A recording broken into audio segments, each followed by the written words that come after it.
My distinguished colleagues, I stand before you today with a heavy yet resolute heart. Recent events compel me to address not only the accusations that have been hurled against me personally, but also the attacks on the institution we hold sacred, the House of Representatives, the heart of our democracy and the voice of the Filipino people. Let me begin with a matter that is both alarming and unprecedented.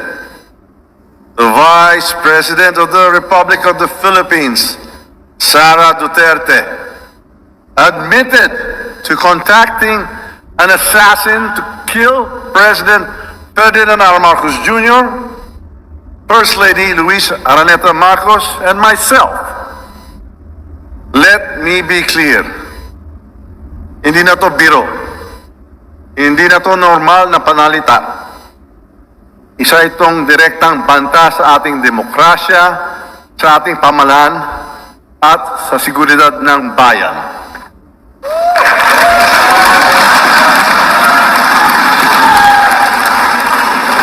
Such statement is not just reckless, it is dangerous. It sends a chilling message to our people, a message that violence can be contemplated by those in positions of power.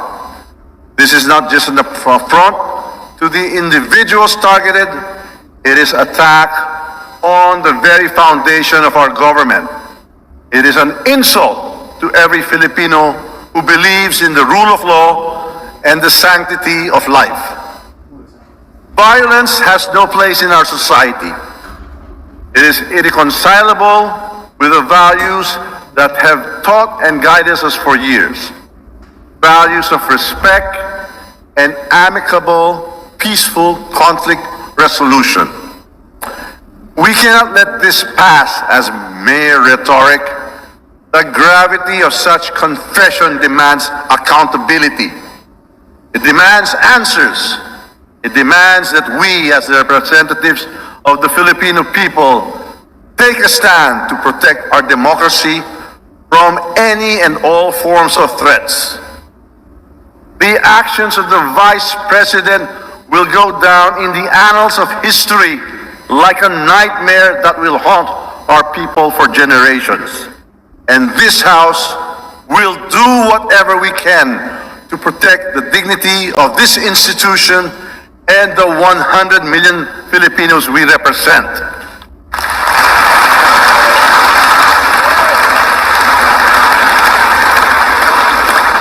Now, let us address another serious matter.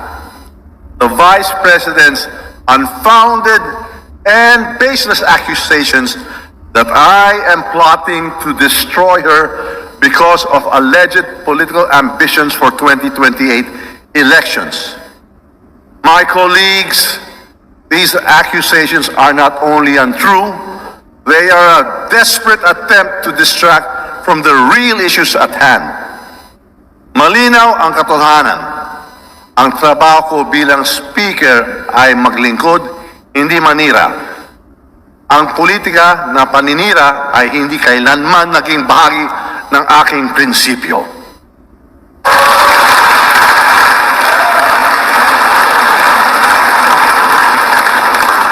My focus has always been on fulfilling my responsibilities as Speaker of the House, leading with utmost integrity, untarnished by division and self-interest, and guided by the principle that every action and decision I take must always be for the benefit of the Filipino people. These unfounded accusations are not just about me. They are an affront to the House of Representatives. They are an attempt to erode public trust in this institution, to sow division, and to create chaos. We choose unity over division, dialogue over conflict, and cooperation over confrontation. Why these baseless accusations? The answer is simple. to divert attention from the mounting evidence of fund misuse under her leadership at the Office of the Vice President and Department of Education. The issues surrounding confidential and intelligence funds, the questionable disbursements, and the lack of transparency demand answers. We will not tolerate and accept vague explanations and evasive responses. Kung wala kang itinatago, bakit hindi sagutin ang mga tanong? Karapatan ng taong bayan na malaman ang katotohanan. Accountability is not optional. Transparency is not negotiable. Those entrusted with public funds must be prepared to explain where it was disbursed and how these resources were utilized. Hindi ito personal. Ito ay usapin ng pananagutan at tiwala ng taong bayan. Instead of providing clarity, we have seen attempts to shift the narrative, to create distractions, and to fabricate stories. But let me remind everyone, the truth is resilient. No amount of noise can drown it. This House of the People is a sacred institution. It is the embodiment of the people's will, and its dignity must be upheld at all times. Ang Kongreso ay sagrado. Ang mga patakaran at seguridad dito ay hindi nilalabag. Ang paglabag sa mga ito ay kawalang galang sa taong bayan ng ating pinaglilingkuran.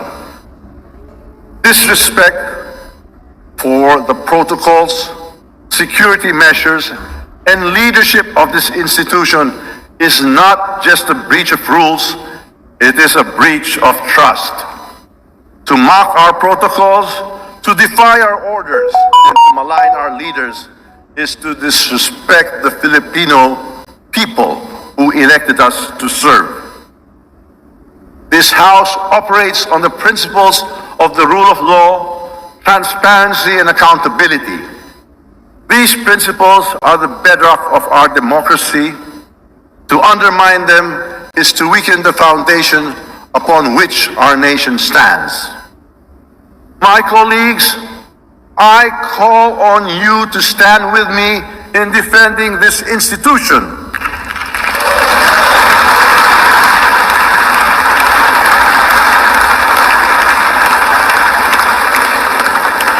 Ipaglaban natin ang dignidad ng Kongreso.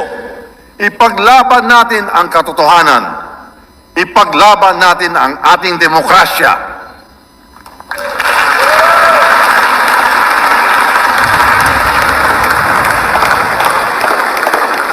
This is not about personal interests. It is about preserving the integrity of the House of Representatives and ensuring that it remains strong and a credible voice for the Filipino people. To the Filipino people, I assure you that this House will not waver in its commitment to transparency, accountability, and service. We should not allow individuals to ruin this great nation with their manipulative tactics, their troll armies, or their few blind followers. We owe it to the Filipino people to remain steadfast in our mission to pass laws that improve lives, protect freedoms, and ensure a brighter future for all. Finally, I reaffirm my unwavering support for President Ferdinand R. Marcos Jr. and his administration.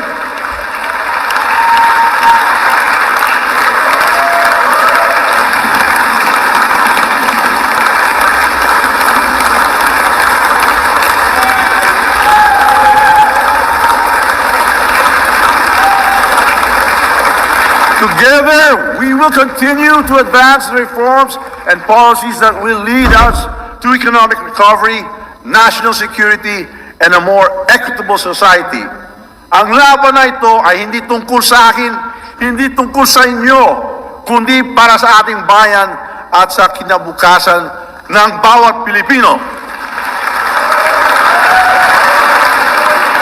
Let us rise above the distractions. Let us reject baseless accusations. Let us focus on what truly matters, serving the people and strengthening the institutions that uphold our democracy.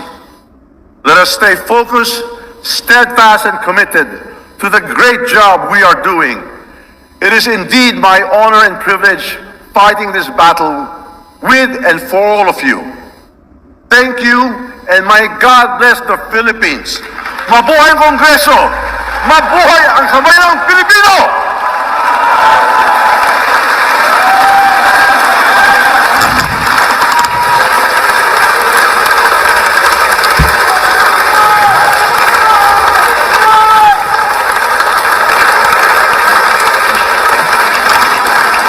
Majority Leader.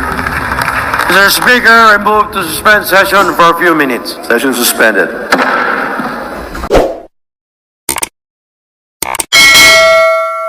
Welcome to TeamSam TV, your channel for the latest news updates. Here, we break down the biggest stories from around the globe, covering everything from breaking news to politics. Whether you want to stay informed or just catch up on what's happening, we've got you covered.